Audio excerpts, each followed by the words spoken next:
नमस्कार विद्यार्थी मित्रांनो, माझे नाव आहे सचिन आणि बेसिक मॅथ्स मराठी या यूट्यूब चॅनलवर तुम्हा सर्वांचं स्वागत आहे. आजच्या व्हिडिओमध्ये आपण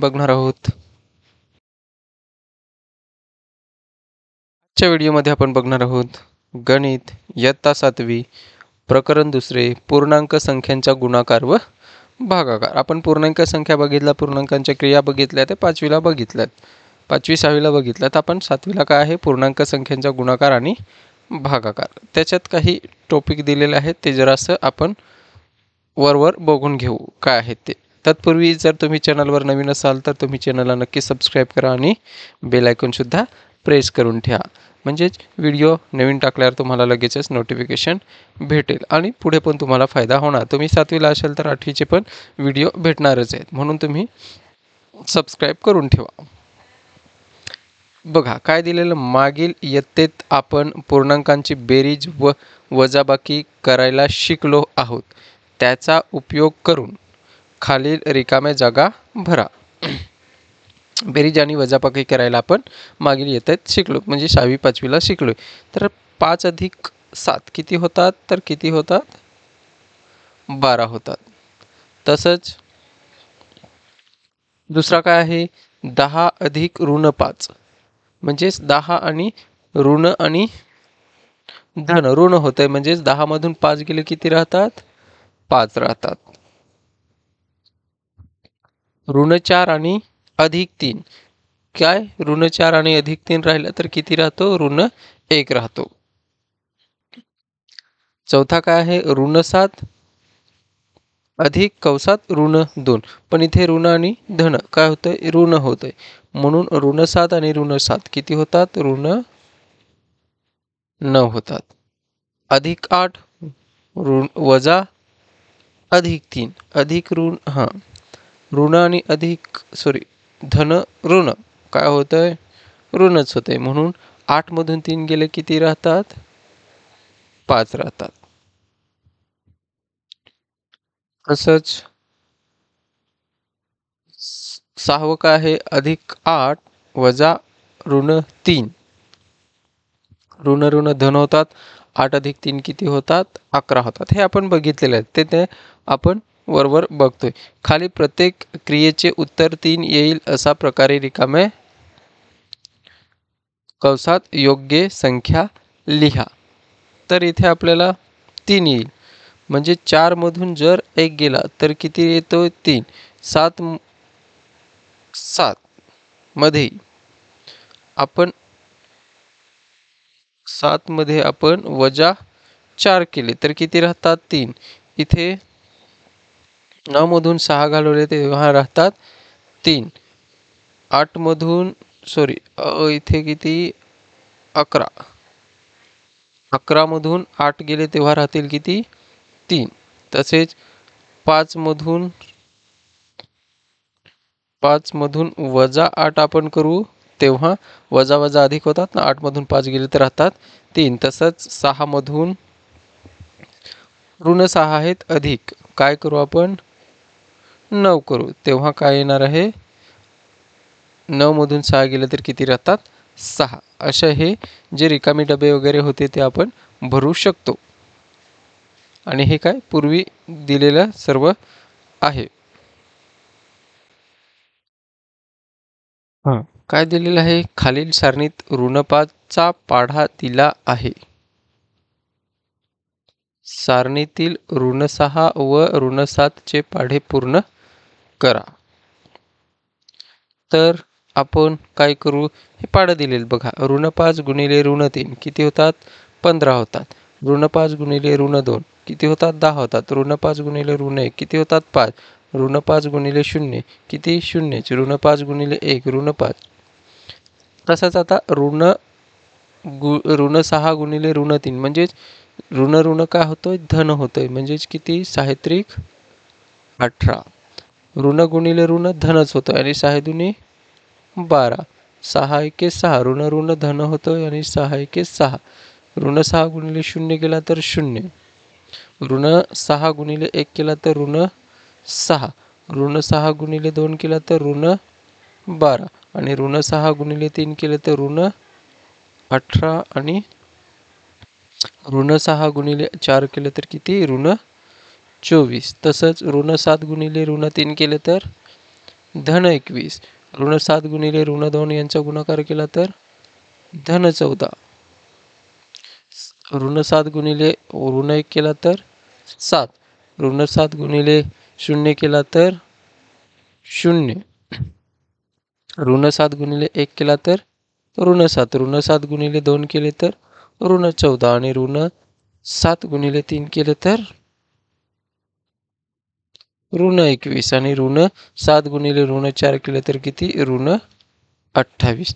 असे हे आपण गुणाकार करू शकतो. काय दिलेले आहे? दोन धन पूर्णांकांचा गुणाकार धन पूर्णांक येतो. एक धन पूर्णांक व एक ऋण पूर्णांक यांचा गुणाकार ऋण पूर्णांक येतो. आणि दोन ऋण पूर्णांकांचा गुणाकार धन पूर्णांक येतो. म्हणजेच काय? धनसंख्या गुणिले धनसंख्या केलं तर काय? तो धनसंख्याच भेटते.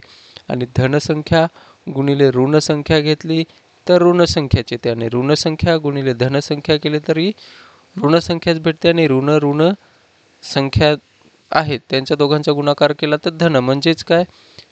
दोन समान चिन्ह असतील तर त्यांचा गुणाकार कधी पण धनच येतोय.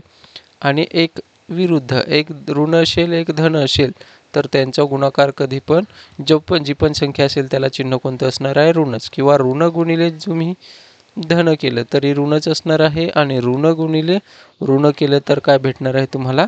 धनच. म्हणजे अशा प्रकारे आपण हे चिन्ह तुम्ही लक्षात ठेवा.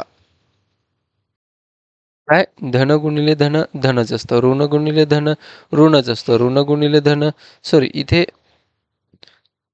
धन गुणिले ऋण तो पण काय असतो? ऋणच असतो. इथे लिहायला चुकलं. इथे ऋण धन आणि इथे धन आणि ऋण तरी पण काय असतो? ऋणच असतो. आणि ऋण गुणिले ऋण काय असतो? ऋणच असतो.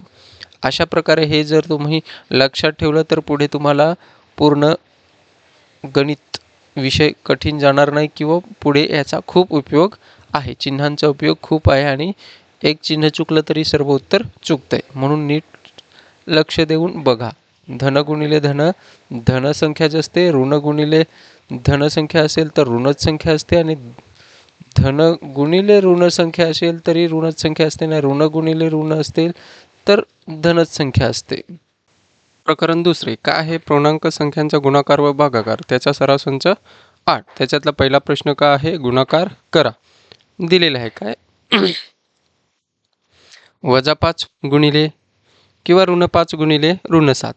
तर आत्ताच आपण बघितलंय ऋण गुणिले ऋण काय होतंय? तर धन होतंय. पहिला काय करा?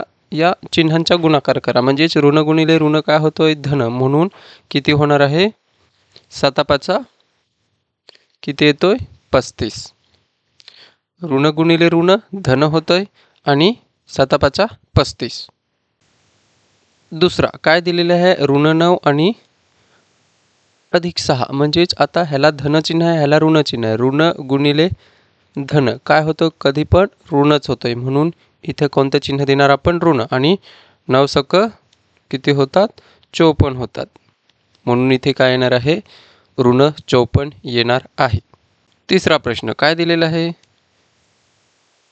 9. 9ला काय आहे? धन. म्हणजेच धन गुणिले ऋण काय येतो? कधी पण ऋणच. मागे बघितलं असेल किंवा तुम्ही पण बघितलं असेल धन गुणिले ऋण नेहमी काय असतो? ऋण. जेव्हा दोन चिन्ह सारखीच असतात. एकतर काय? दोन्ही संख्यांचे चिन्ह सारखीच असतील म्हणजे ऋण ऋण असतील तेव्हा धन होतंय. किंवा धन गुणिले धन असेल तेव्हाच धन होतंय. जर विरुद्ध चिन्ह असतील तेव्हा नेहमी काय असतो? ऋणचिन्हच येतंय. म्हणून इथे काय येणार आहे? ऋण 9 चोक 36. हे झालं आपलं उत्तर.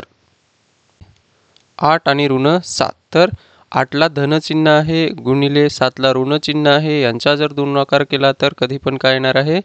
ऋणच येणार आहे. म्हणून पहिले ऋणचिन्ह देणार आणि 8×6 56 होणार. एवढंच आहे बस. जर तुम्ही चिन्हांचा गुणाकार केला तर तुम्हाला येईल. पुढचा ऋण 124 गुणिले ऋण 1. तर ऋण 124ला पण ऋण आहे गुणिले ऋण काय होतं, जर दोन्ही चिन्ह सारखीच असतील आणि त्यांच्या गुणाकार असेल तर नेहमी काय होतो, धन होतोय. म्हणून इथे काय येणार आहे, धन लिहायची गरज नाही. 124 गुणिले 1 केला तर 124च असतो, म्हणजे ह्याच्या समोर धन चिन्ह आहेच, ते आपण लिहत नाही. 7वा प्रश्न, 6वा काय आहे, ऋण 12 गुणिले ऋण 7 म्हणजेच ऋण गुणिले ऋण काय होतोय, धन होतोय. कधी पण दोन्ही चिन्ह सारखीच असतील आणि त्यांचा गुणाकार असेल तर ते कधी पण धनच होतात. म्हणून ऋण ऋण धन होतात आणि 12 84 होतात. पण 84ला धनचिन्ह आहेच, लिहायची गरज नाही. बस एवढंच. 7वा प्रश्न काय आहे, ऋण 63 गुणिले ऋण म्हणजेच ऋण गुणिले ऋण काय होणार आहे, धनच होणार आहे. म्हणजेच इथे जी संख्या येणार आहे ती आपली धनच आहे, परंतु आपल्याला 63 आणि गुणिले 7 करावाच लागेल. किती, 7 त्रिक 21, 2 गेले हातचे, 7 सकम 42, 43 आणि 44 किती होतात, 441. म्हणून इथे धन चिन्ह तर काय येणार आहे, धन. पहिला चिन्हांचा गुणाकार करा म्हणजे 441 आपलं उत्तर आहे. 8वा प्रश्न काय आहे, ऋण 7 गुणिले 15 तर 7ला ऋण आहे गुणिले 15ला धन आहे, बरोबर केला तर काय येतोय, ऋण येत आहे म्हणजे चिन्ह ऋण येत आहे. आणि 15 आणि 7चा गुणाकार केला तर किती येतोय, ऋण 15 7 105 असं उत्तर येईल. आणि इथेच आपला सराव संच 8 संपलेला आहे. जर तुम्हाला समजलं असेल, समजत असेल तर तुम्ही व्हिडिओला नक्की लाईक करा आणि शेअर करा. धन्यवाद.